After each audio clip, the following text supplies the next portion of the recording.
আপনার নাম? আমার নাম মোহাম্মদ সুজন মিয়া। আচ্ছা সুজন মিয়া, এখানে যে একটা লোক হারানো গেল, শামীম নাম না ওনার? জি। এই ঘটনাটা সম্পর্কে আপনি যদি একটু ব্যাখ্যা করেন, কিভাবে কি ঘটছিল একটু বলেন তো। এই ঘটনাটা হইল মূলত হইল মাদ্রাসা লইয়া ঝামেলা। আচ্ছা। মাদ্রাসার ইস্যু করিয়া সাইফুল মাস্টার, শহীদ মরর, আলী ওসমান মেম্বার গ্রাম দেহাইয়া ফেঞ্চেবেলের 16 লক্ষ টাকা লইছে। তখন গ্রামের মানুষ প্রতিবাদ করছে যে আমরা দেহায়া তোমরা 16 লাখ টাকা লইলা, গ্রাম বেচারলা, এটা কেন করলা? এটা তো ঠিক করো নাই। এই প্রতিবাদে স্বামীনের নেতৃত্বে গ্রামবাসী সবাই একজুট হয়েছে। একজুট হওয়ার পরে সাইফুল মাস্টারের প্রতিবাদ করছে, তুমি আর প্রতিষ্ঠানে আসতে পারবো না, কেন গ্রাম বেচা টাকা নিলা? তো সাইফুল মাস্টার বেশ কিছুদিন যাবত আসে নাই।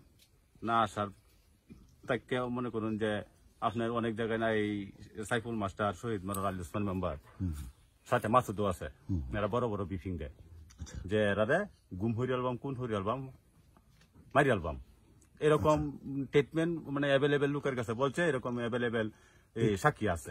টাকাটা কার কাছ থেকে নিয়েছিল? এটা হলো মহিবুল্লাহ প্রিন্সিপালের কাছ থেকে, মনকান্দা মাদ্রাসার প্রিন্সিপালের কাছ ওনার কাছ থেকে টাকাটা নিয়েছিল। জি জি। টাকাটার লেনদেন কোথায় কোথায় হচ্ছে? টাকাটা লেনদেন করছে আপনার, প্রথম লেনদেন করছে 3 লক্ষ টাকা লেনদেন করছে আপনার এতে এই বেকুরাটি বাজারে, আর এই 4 লক্ষ টাকা লেনদেন করছে আপনার এই যে ইয়াতে এই বিরামপুর, আর 9 লক্ষ টাকা লেনদেন করছে কেন্দ্র। জি।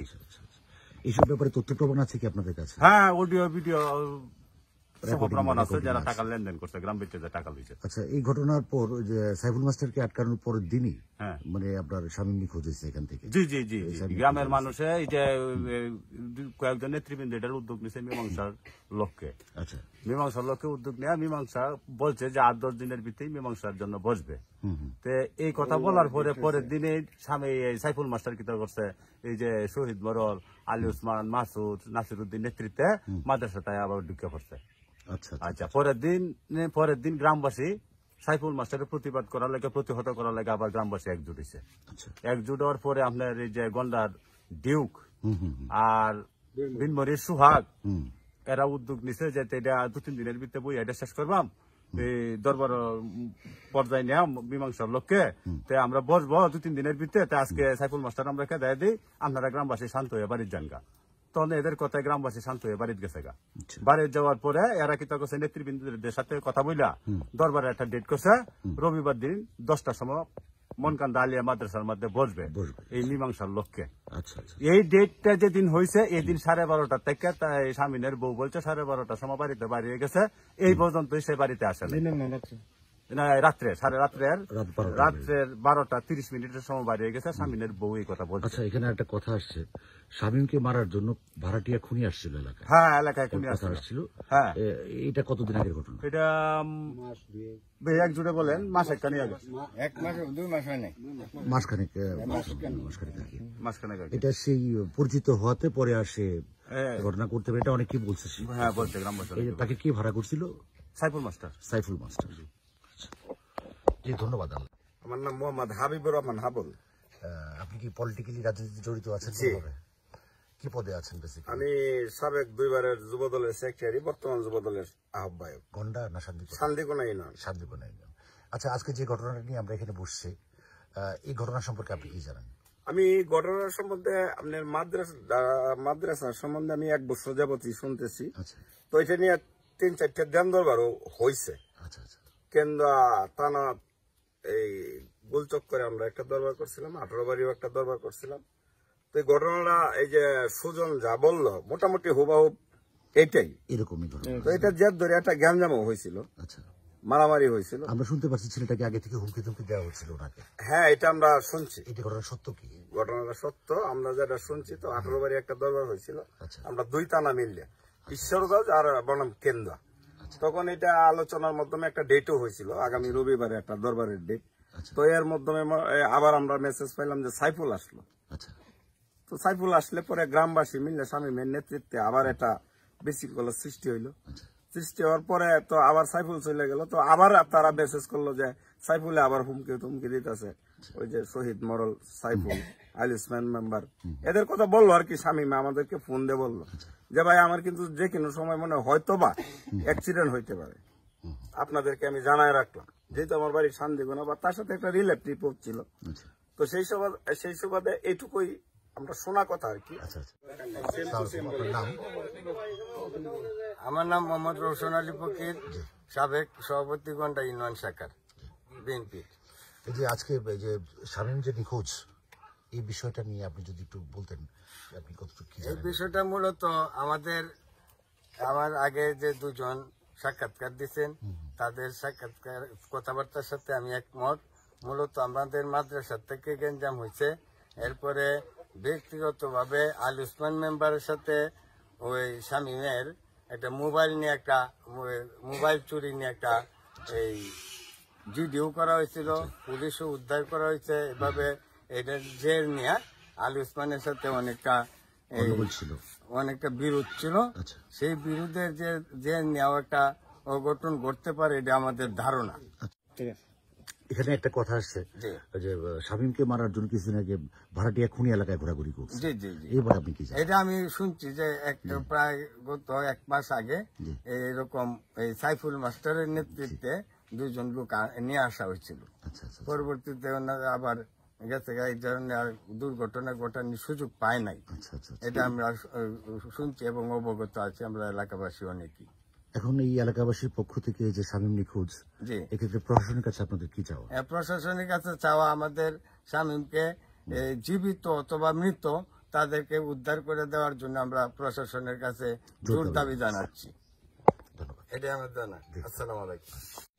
আপনারা থানায় অভিযোগ করেছেন কোনটা? এই নিখোঁজের ব্যাপারে? হ্যাঁ, যদি করছেন যেটি করছেন থানায়। এখন আপনারা পরিবার পরিজন সবাই আমরা পরিবার সবাই এমন অবস্থা আছে, আমাদের কত এই আমাদেরকে বাইরে বলতে পারবো না যে একটা পরিবারের সন্তান যাতে না থাকে, তো সে কি করবো?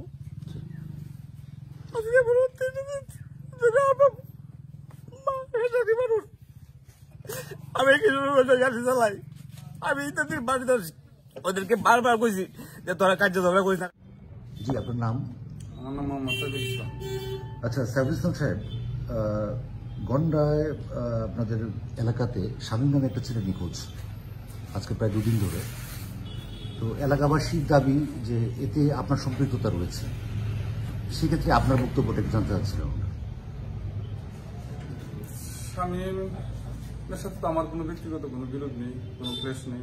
আমার বাড়ি গড় ইউনিয়নে, আমি ইউনিয়ন প্রতিষ্ঠানে চাকরি করি। প্রিন্সিপালের সাথে আমাদের শিক্ষক স্টাফ এবং গভর্নিং বডির দ্বন্দ্ব আছে।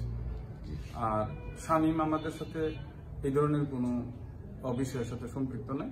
আগামী রবিবার একটা দরবার প্রিন্সিপালের এবং শিক্ষকদের সহ যে এই বিরোধটা নিরসনের জন্য উপজেলা বিএনপি সহ সকলে এদের সাথে সম্পৃক্ত থাকার কথা।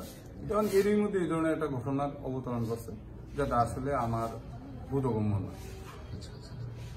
এখানে আরেকটা ব্যাপার এসছে, ঈদের পরদিন মনে একটা ঘটনা ঘটেছিল ওই এলাকায়, মারামারি।